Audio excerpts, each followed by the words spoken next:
Welcome to Greg Hansen's Video Notebook. I'm Star Sports Editor Ryan Finley here with Greg Hansen. GH, Sean Miller had a post-game media session for the ages on Wednesday night. He went off about just about everything and used the world's greatest analogy about trick-or-treating.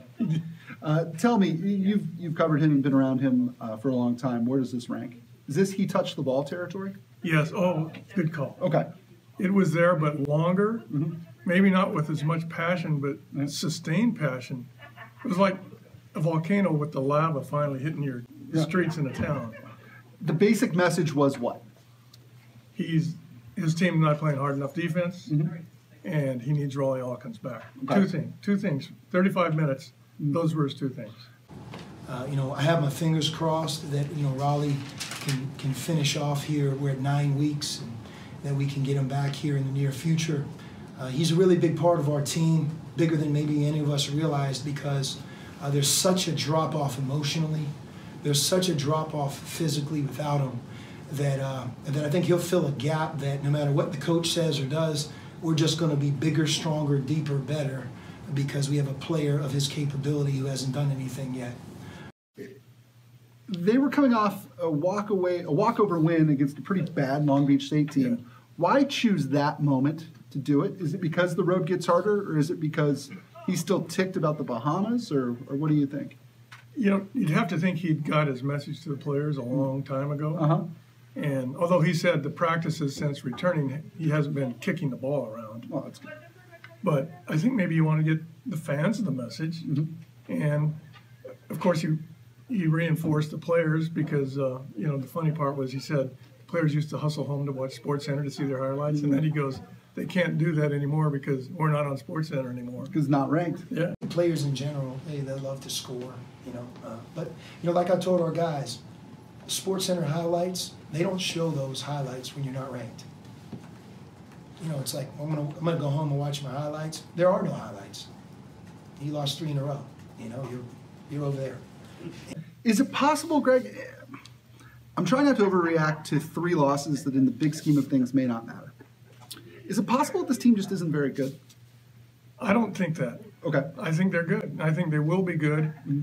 The point he drives home is that they miss Kadeem Allen. And is there one person in this town who thought that would be an issue right now? No. I mean, Kadeem Allen was a good, solid soldier. Right. But you miss him? Right. Well, when it comes to defensive intensity, he was the one guy who seemed to not take possessions off defensively a year ago. But at Arizona, college basketball is all about replacing Kadeem Allen every year. Yep. And they've got the bodies to replace him. Why haven't they been able to do it yet? He talked about, one of the most telling statements I thought last night was he talked about having to instill the culture every year. Yes. Because you turn over half your roster every year. A bad group of freshmen or a group of freshmen who don't like playing defense can get a coach fired. Oh, he talked about sitting in his hotel room in the Bahamas, watching replays of the 3 losses, and they were the TV replays. So they kept putting on the screen third-ranked recruiting class in the country. That seemed to just make him angry to see that over and over and over. He goes, this isn't the 3rd best recruiting class in the country. Wow. Just because you were ranked such and such in 11th grade, no one cares. It doesn't matter where you were ranked before you show up here. The ranking should be done how they perform in their careers. But where's their starting point? Are we going to improve to the point where in the Pac-12 we have a couple of these freshmen, man, they're some of the best freshmen in the conference? Or are we starting where so low that let's hope once we get to the Pac-12 that they can just make a few positive plays? Wow. DeAndre Ayton, though, still pretty good. Yeah, one guy alone could be number 3 in the country. Yeah, he's special. But look at the Pac-12 with it's 4 months remaining. Arizona has the best players in the Pac-12 easily. Yeah. And when Raleigh Hawkins returns, it's even more easily. Yeah. Assuming Raleigh Hawkins returns.